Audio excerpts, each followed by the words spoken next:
इस देश की अर्थव्यवस्था की रीढ़ की जो हड्डी है वो हमारे देश का किसान है। किसानों के साथ अन्याय हमेशा से होता आया है। भ्रष्टाचार और करप्शन की वजह से ही हमारा देश का जो इंफ्रास्ट्रक्चर है वो कहीं ना कहीं खोखला होता जा रहा है। मुझे गर्व है कि कांग्रेस पार्टी हमारे देश की सबसे पुरानी पार्टी है।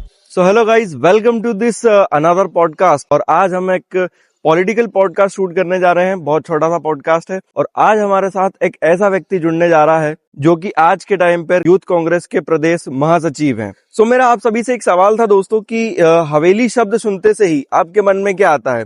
लाइक एक बहुत बड़ी सी बिल्डिंग होगी, लेकिन नहीं, आज हमारे साथ जो शख्स जुड़ने जा रहा है उनकी पहचान ही हवेली नाम से है। सो वेलकम करते हैं हम संजय भैया हवेली का।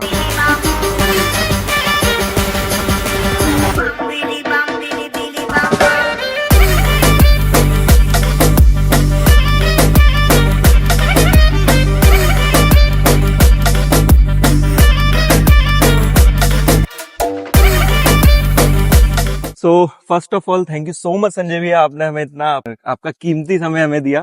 तो मेरा आपसे पहला सवाल ये है कि हाल ही में जो इंदौर में घंटा कांड हुआ था जिसमें कैलाश विजयवर्गीय जी वो किसी रिपोर्टर से कह रहे थे कि आप घंटा हो क्या और इतना बड़ा हादसा वो हुआ था। मतलब वो जो कांड हुआ था उसमें कितने लोगों की जान गई और अभी तक उस पे क्या रिपोर्ट आई है, आप उसके बारे में कुछ बताइए।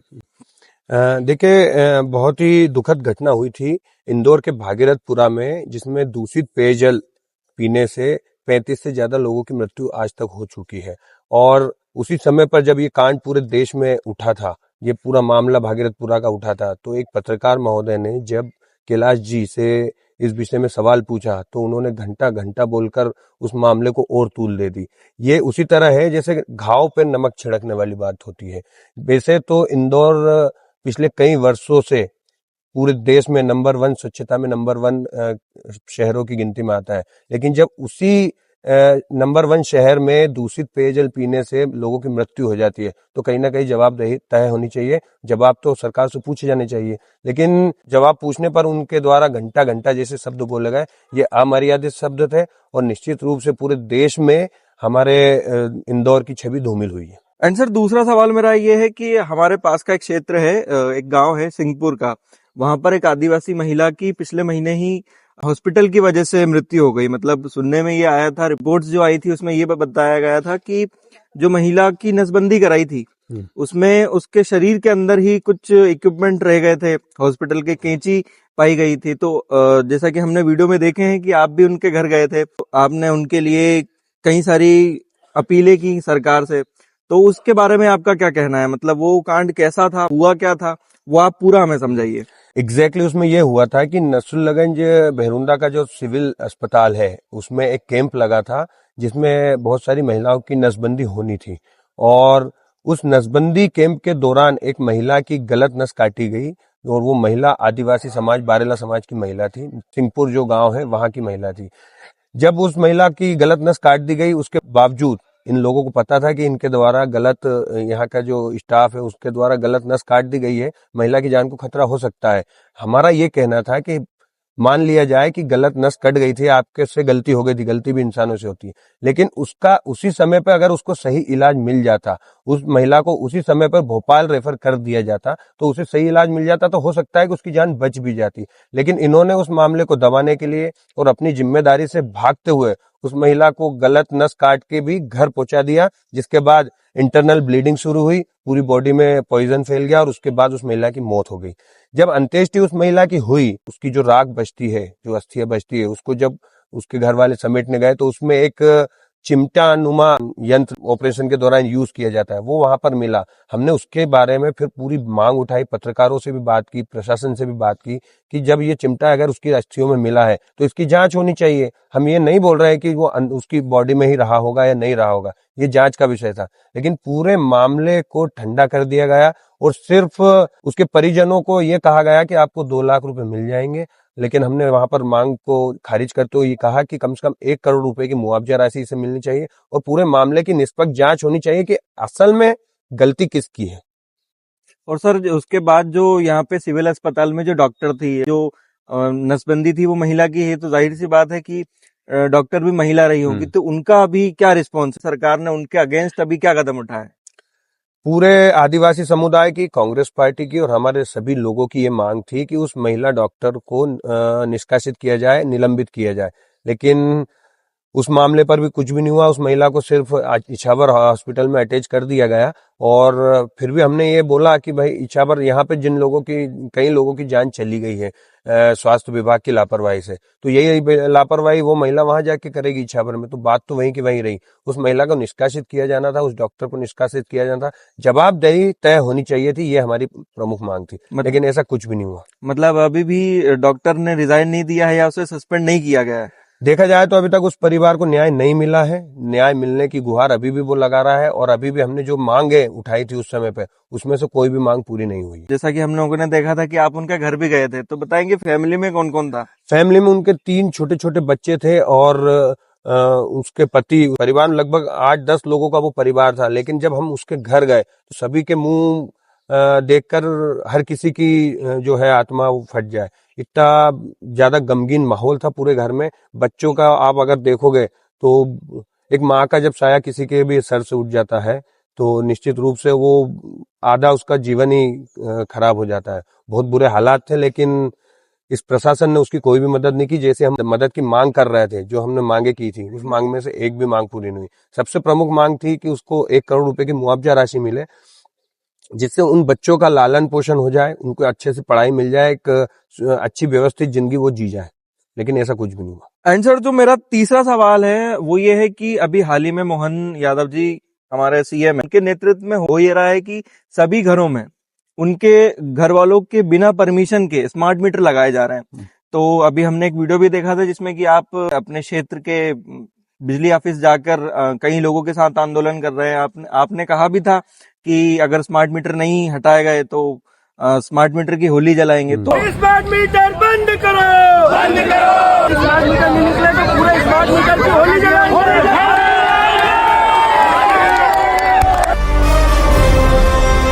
अब आपको क्या लगता है इसके आगे क्या फैसला होना चाहिए सरकार का? क्यों स्मार्ट मीटर लगाए जा रहे हैं, या फिर उन्हें हटाने के क्या फायदे हैं और उन्हें लगाने के क्या फायदे हैं? आपके नेतृत्व में क्या है? ये बात हम शुरू से कहते आए हैं कि ये जो सरकार वर्तमान में आई हुई है, जो स्थापित है मध्य प्रदेश में, और कई वर्षों से इसका शासन यहाँ पर चल रहा है, गरीबों को मुफ्त बिजली जहां पर मिलनी चाहिए थी, उसके एवज में उससे उलट ये सरकार उनके घरों पर नए नए स्मार्ट मीटर लगा रही है, जो बुलेट ट्रेन की रफ्तार से दौड़ रहे हैं। बहुत ज्यादा रीडिंग उसमें आ रही है, बहुत ज्यादा बिल उसके आ रहे हैं। हमने जब सबसे निचली बस्ती के लोगों से बात की और उनसे जा जाके, उनके घर घर जा जाके हम मिले कि भाई आपके यहाँ स्मार्ट मीटर लग गया है क्या, आपसे पूछा गया? तो उन्होंने कहा कि नहीं, हमसे बिना पूछे, जिस वक्त पर लोग घर नहीं थे उस समय पर उनके नए नए मीटर ठोक दिए गए। जब हमने डी साहब से इस बारे में बात की तो उन्होंने कहा कि बिना परमिशन के किसी के घर मीटर नहीं लगा सकते। तो ये दोनों में बहुत ज्यादा दुराभास है। दो मुही बात हो गई। एक तो आप लोगों के घर बिना परमिशन जाके मीटर लगा रहे हो, और जब वो उसके खिलाफ आवाज उठा रहे हैं तो उसको आप सही से जवाब नहीं दे रहे हो। हमारा स्पष्ट ये मांग है कि उन मीटरों को निकालना चाहिए। और ये भी हमने बात वहां पर रखी थी, अगर आप लोग बिजली विभाग के अधिकारी उन मीटरों की परमिशन नहीं लेंगे, जिनके घर भी मीटर लग गए हैं उनसे परमिशन ले ली जाए। अगर वो स्वेच्छा से लगवाना चाह रहे हैं तो बात अलग है, और जो नहीं लगवाना चाह रहे हैं, जिन्होंने ये बोला है कि नहीं हमें मीटर नहीं चाहिए, तो उन मीटरों को निकाल के हम मीटरों की होली जलाएंगे। कांग्रेस पार्टी गरीबों के साथ हमेशा से खड़ी रही है और आगे भी खड़ी रहेगी। उस भीड़ में कई सारे लोग ये भी बोल रहे थे कि मीटर में जो रीडिंग है वो ज्यादा आ रही है। जो हमारा बिल पहले 90-100 रुपए आता था, या किसी का 400-500 रुपए भी आता था, अब वो व्यक्ति सीधा बोल रहे हैं कि हमारा 9-10 हजार रुपए बिल आ गया है। तो उसके बारे में फिर क्या कहना है आपका? ये सरकार, शुरू से हम कहते आए हैं कि मध्य प्रदेश से लेकर दिल्ली तक जो सरकार है वो पूंजीपतियों की सरकार है। ये गरीबों के ऊपर ध्यान देती ही नहीं है। हमेशा से गरीबों को जो सब्सिडी मिलनी चाहिए, जो मूलभूत सुविधाएं मिलनी चाहिए, उससे वंचित रखा गया। अब इतने ज्यादा मीटर के बिल आएंगे तो जो दिहाड़ी मजदूर है, जो दिन भर काम करता है तब जाकर रात में उसके यहाँ चूल्हा जलता है, वो कैसे उस मीटर का भुगतान करेगा जिसमें एक दिन में 100 तक रीडिंग बन रही है? ये गरीबों का दोहन करने वाला पूरा निर्णय है। मैं फिर भी आपके माध्यम से भी ये बात उठाना चाहूंगा कि उन मीटरों को हटाया जाना चाहिए और मुफ्त बिजली उन्हें मिलनी चाहिए। मैं 100 रुपए की बात नहीं करूंगा, मुफ्त बिजली उन्हें मिलनी चाहिए। सर, बहुत ही उच्च विचार आपने हमें बताए और आपकी बातें सुन के कहीं ना कहीं ऐसा लगा कि कांग्रेस पार्टी गरीबों के साथ है। तो इसी के साथ मेरा चौथा सवाल ये है कि अभी नेक्स्ट मंथ ही कुछ ही दिनों में होली आने वाली है।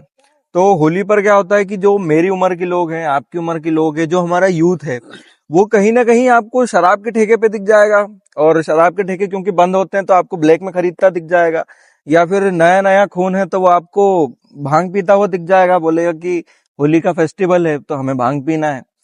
और नॉर्मली वो आपको काम करता हुआ कभी नहीं दिखेगा। तो आप इसके बारे में क्या कहना चाहेंगे? मतलब ये क्या हमारे यूथ की गलती है या हमारी गवर्नमेंट इतनी कमजोर हो गई है कि हमारे यूथ को समझा ही नहीं पा रही है? देखिए, नशा वृत्ति इस देश की सबसे गंभीर समस्या इस टाइम पे बनी हुई है। आने वाला जो त्योहार है उसको परिभाषित ऐसे किया जाता है, होली के त्योहार को ऐसे परिभाषित किया जाता है कि उस दिन नशा करना है और मस्ती करना है और सारी चीजें इस तरह की व्यवस्थाएं दी जाती है। मेरा शुरू से ये मानना रहा है, त्योहार कोई सा भी हो, त्योहार अपने लोगों के बीच में वो घर बैठकर परिवार के साथ मनाया जाना चाहिए। मैं तो यही चाहूंगा कि उस दिन से लेकर आगे के 2 या 3 दिन तक अगर शराब के ठेकों को बंद कर दिया जाए या गवर्नमेंट की तरफ से ऐसा कुछ रूल निकाला जाए कि उस दिन तक शराब के ठेके पे शराब नहीं मिलेगी, तो मेरे ख्याल से ज्यादा तय होनी चाहिए। त्योहार का मतलब ये नहीं है कि आप शराब पीकर या किसी भी तरह का दूसरे तरह का नशा करके और लोगों के लिए परेशानी का सबब बने। हम हर साल देखते हैं कि होली के, विशेषकर होली के त्योहार पर बहुत ज्यादा एक्सीडेंट और दुर्घटनाएं ऐसी सामने आती है जिससे घर के घर और घरों के चिराग उजड़ जाते हैं। तो ये कहीं ना कहीं दुखद है। इस पे हम सभी को सोचना होगा, न सिर्फ सरकार से मांग करने के अलावा हम सबको भी ये सोचना होगा कि कैसे इन चीजों से बचा जाए। तो जितने भी लोग मेरे भाई बंधु ये वीडियो देख रहे हैं, सर की बात आप जरूर से याद रखें। किसी भी त्योहार का मतलब ये नहीं है कि आप नशा करें, है ना, या फिर आप किसी और को नुकसान पहुंचाएं, या फिर कुछ ऐसी चीजों का सेवन करें जिससे हमें खुद को ही नुकसान हो। तो सर, इसी के साथ मेरा अगला सवाल यह है कि बीते कुछ सालों में कांग्रेस हार का सामना करते हुए आई है। तो इसका कारण क्या है? मतलब का कारण नेतृत्व है, या नेतृत्व नहीं हो पा रहा है, या फिर लोग उतने जागरूक नहीं है, या फिर लोगों को क्या कमी लगती है कि बीजेपी को लोग जबरदस्ती जिता देते हैं? जैसे कि आप एक कांग्रेसी हैं, और तो लोग बीजेपी को क्यों साथ देते हैं और कांग्रेस को साथ अभी तक क्यों नहीं दे रहे हैं? लोगों की आंखें क्यों नहीं खुल पा रही है? नहीं, ऐसा नहीं है कि कांग्रेस हमेशा से 2014 में जो इलेक्शन हुए थे, 2014 तक कांग्रेस पार्टी इस देश में कांग्रेस पार्टी की सरकार थी। आदरणीय मनमोहन सिंह जी देश के प्रधानमंत्री थे। लेकिन ऐसा नहीं है कि 2014 के बाद से पार्टी हारती हारती जा रही है। बहुत सारी जो इलेक्शन है, राज्यों के इलेक्शन हो, उसमें कांग्रेस पार्टी ने बहुत अच्छा प्रदर्शन किया। कई जगह हमारी सरकारें भी हैं। लेकिन मेनली हुआ यह है कि कांग्रेस पार्टी ने अपनी जो सिद्धांत है, अपनी जो विचारधारा है, उससे समझौता नहीं किया। कांग्रेस पार्टी ने जहर फैलाने का काम नहीं किया, भाई से भाई को लड़ाने का काम नहीं किया। इससे उलट जो देश में इस समय पे जो पार्टी राज कर रही है, वो आपस में जहर फैलाकर, भाई से भाई को लड़ाकर, हिंदू मुस्लिमों को आपस में बांटकर, जातिवाद के नाम पर लोगों को लड़ाती है और सत्ता में आने का रास्ता ढूंढती है। सर, अगला सवाल मेरा यूथ को लेकर है, हमारे युवाओं को लेकर है कि आज हमारे युवाओं के पास बहुत बड़ी से बड़ी डिग्री है। किसी के पास एमबीए की डिग्री है, किसी के पास डॉक्टर की बहुत बड़ी से बड़ी डिग्री है, लेकिन उसके बावजूद भी हमारा युवा पियोन बनने को तैयार है, 10,000 की नौकरी करने को तैयार है। तो इसमें किसकी गलती है? किसकी गलती लगती है आपको? क्या हमारा यूथ इतना पढ़ लिख नहीं पा रहा है? क्या हमारे यूथ में कोई कमी है, या फिर हमारी जो करंट गवर्नमेंट है उसमें कोई कमी है?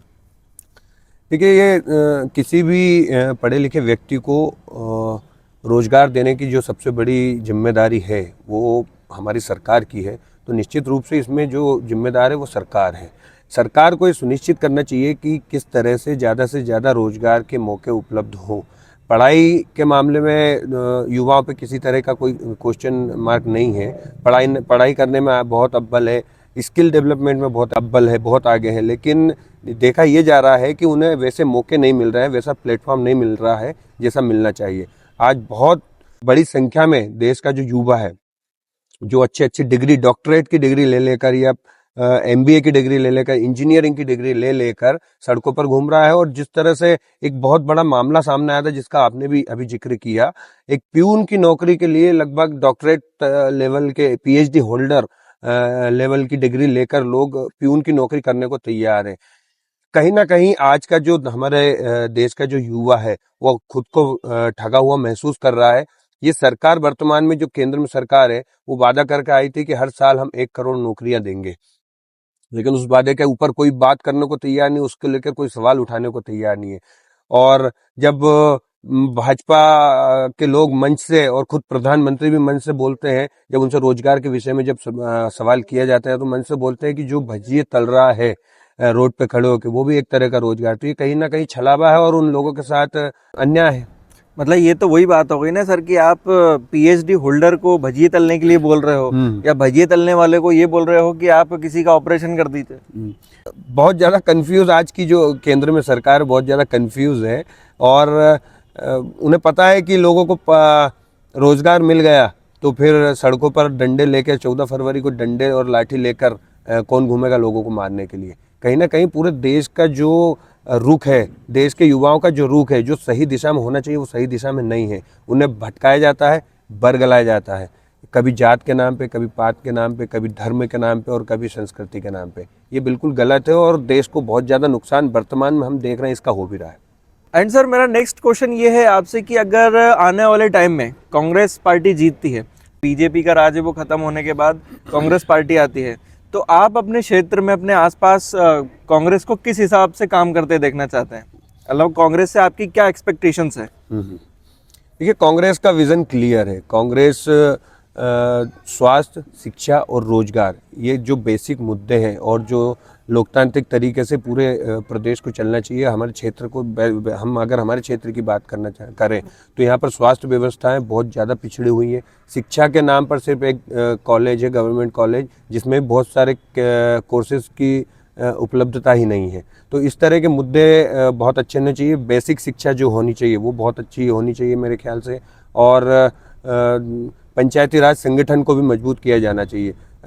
1993 में जब हमारे प्रदेश के मुख्यमंत्री श्री दिग्विजय सिंह जी बने थे, उन्होंने पंचायत राज पे बहुत ज़्यादा फोकस किया था, पंचायत राज को मजबूत करने का काम किया था। इससे क्या होगा कि जो पावर है उसका डिसेंट्रलाइजेशन होता है। भाई सभी के पास पावर होती है। अभी वर्तमान में जो सरकार है वो तो सेंट्रलाइजेशन पर काम करती है, केंद्रीकरण, सत्ता का केंद्रीकरण करने का काम करती है। देश के राष्ट्रपिता महात्मा गांधी ने बहुत पहले कहा था कि ओरिजिनल जो भारत है वो गांव में बसता है और विकास गांव के रास्ते होते हुए ही शहरों तक पहुंचता है। तो गांव का विकास होना चाहिए और साथ में स्वास्थ्य, शिक्षा, रोजगार, इन पे काम होना चाहिए।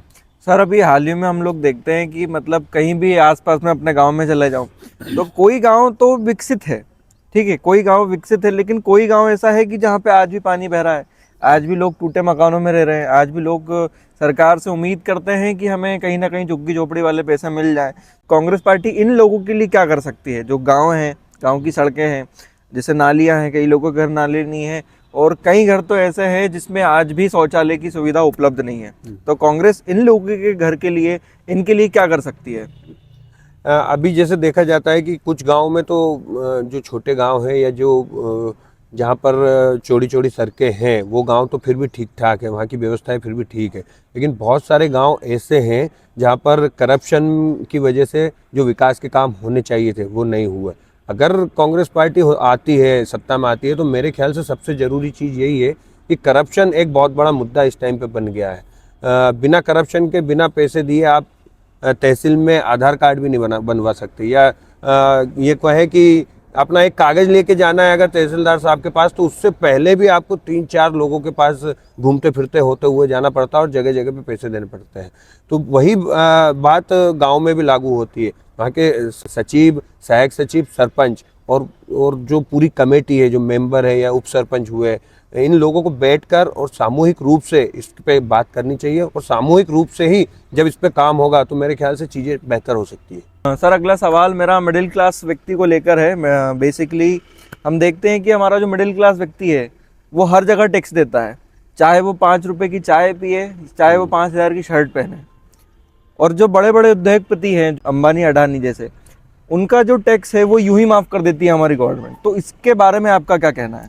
देखिए, मिडिल क्लास हमेशा पिसता है। ये पूरे देश में ये चर्चा हमेशा चलती रही है कि मिडिल क्लास जो व्यक्ति है या जो फैमिली है वो हमेशा पिसती रही है। वो टैक्स भी भरता है, वो सारी चीज़ें उनको जमा भी करनी पड़ती है। कहीं ना कहीं इस चीज़ों का जो नुकसान है वो गरीब वर्ग को उठाना पड़ता है। मेरे ख्याल से जितनी ज़्यादा सब्सिडी वगैरह और लोन माफ़ी की जो प्रक्रियाएं हैं, लाखों करोड़ों का लोन माफ़ कर दिया जाता है केंद्र सरकार के द्वारा। अमीर जो पूंजीपति होते हैं, जो मात्र 1% मान ले, जिनको हम 1% लोगों को बहुत ज़्यादा सब्सिडी वगैरह और लोन माफ़ मिला है, वही चीज़ें अगर मिडिल क्लास को और लोअर क्लास को मिले तो ये ज़्यादा बेहतर होगा। मिडिल क्लास जो फैमिलीज़ है वो हमेशा हर चीज़ में सुबह उठने से लेकर शाम तक सोने तक, अपने सोने तक उसे टैक्स पे करना पड़ता है। तो इसका सीधा नुकसान अर्थव्यवस्था पे भी होता है। और लोअर क्लास जो कैटेगरी है, लोअर क्लास के जो लोग हैं, उन्हें जितनी ज़्यादा सुविधाएं मिले उससे किसी को कोई परहेज नहीं है। लेकिन जो हायर क्लास के लोग जो हैं, जो पूंजीपति लोग हैं, आए दिन और जगह जगह उन्हें सब्सिडी के नाम पर सीधा सीधा फायदा पहुंचाया जाता है। लाखों करोड़ों रुपए का फायदा पहुंचाया जाता है। और सर, जैसे कि हम देखते हैं कि जो हमारा किसान है वो आज भी मंडियों में जूझ रहा है, उसकी सही मूल रकम उसकी फसल का नहीं मिल रहा है, तो उसके बारे में आप क्या कहेंगे? इस देश की अर्थव्यवस्था की रीढ़ की जो हड्डी है वो हमारे देश का किसान है। और किसानों के साथ अन्याय हमेशा से होता आया है। आज भी हम देख रहे हैं कि जब मक्का किसान पैदा करता है उसके खेत में और 4 महीने पूरी मेहनत करता है, सारी लागत लगाता है, खाद बीज बहुत ज़्यादा महंगा होता जा रहा है, डीजल की रेट लगभग 100 रुपये के आसपास है। सारी चीज़ें महंगाई होने के बाद भी वो मेहनत करता है किसान, इस देश का अन्नदाता, ताकि पूरे देश का पेट भर सके। लेकिन उसकी मेहनत का उसे पूरा फल नहीं मिल रहा है। मक्का के किसान जो 2200 या 25, 2 से 2,500 के बीच में उसकी मक्का बिकनी चाहिए थी, आज हम उस रेट की बात करें तो मात्र 1500 रुपये के प्रति कुंटल के रूप में मक्का बिक रही है। उसी तरह से गेहूं का जो रेट है वो लगभग 3,000 से 3,100 रुपये तक मिलना चाहिए था। लेकिन आज क्या हो रहा है कि हमारे प्रदेश में, हमारे देश में 2,600 या 2,500 रुपये तो सिर्फ सरकार जो खरीदेगी वो मूल्य बता रहा हूँ। अभी वर्तमान में अगर हम मंडी में जाएंगे, हमारी फसल लेके, गेहूं की फसल अगर लेके जाएंगे तो मात्र 2,200-2,300 रुपये में बिक रही है। तो इस देश में शुरू से किसानों के साथ जो अन्याय होता आ रहा है, मेरे ख्याल से किसानों को ऊपर बहुत ज्यादा ध्यान देने की जरूरत है। अभी जो ट्रेड डील हुई है जिसमें बहुत सारा कृषि का जो बाजार है वो अमेरिका के लिए खोल दिया गया है, पूरी तरह से फ्री कर दिया गया है, जिसमें अमेरिका से जेनेटिक फसलें भी आनी है, दूध भी आएगा, उसमें पशु आहार भी वहां से इंपोर्ट होगा। तो आने वाले समय में जैसा हम देख पा रहे हैं कि किसानों के लिए और भी ज्यादा दुविधा, और भी ज्यादा दिक्कत और बहुत बड़ा संकट किसानों के लिए खड़ा होने वाला है, ऐसा प्रतीत होता है। सर, अगला सवाल मेरा हमारे इंफ्रास्ट्रक्चर को लेकर है कि जैसे कि हमें न्यूज और सोशल मीडिया पे देख रहे हैं कि कभी तो पुल गिरने की वजह से ऑटो रिक्शा वाले की जान चली जाती है, कभी कोई सड़क पर मार्क ना होने की वजह से जो हमारा चलता हुआ व्यक्ति है वो पानी में जाके डूब रहा है ना, कहीं पर बहुत बड़ा गड्ढा है तो वहां पे लोग गिर रहे हैं। बरसात के मौसम में हम देख रहे हैं कि हमारा रोड पे हम टू व्हीलर से तो लगभग चल ही नहीं सकते। तो इस पे हमारी गवर्नमेंट को क्या फैसला लेना चाहिए, हमारी गवर्नमेंट को इस पर क्या एक्शन लेना चाहिए?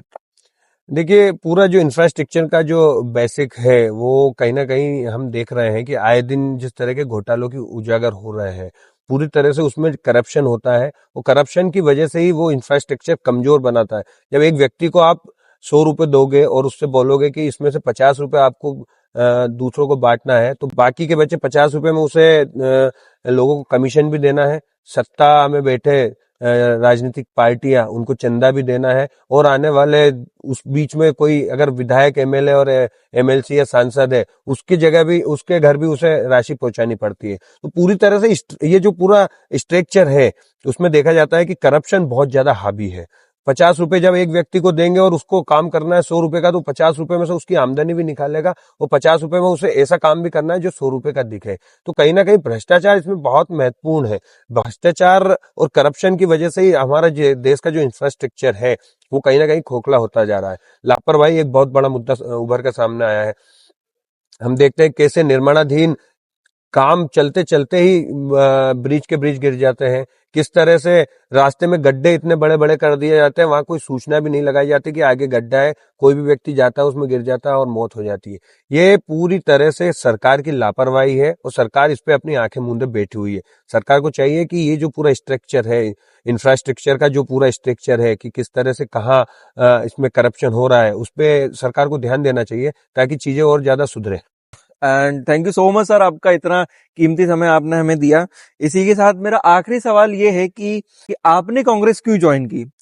आपने कांग्रेस क्यों ज्वाइन की और हमारा जो यूथ है उसे कांग्रेस क्यों ज्वाइन करना चाहिए?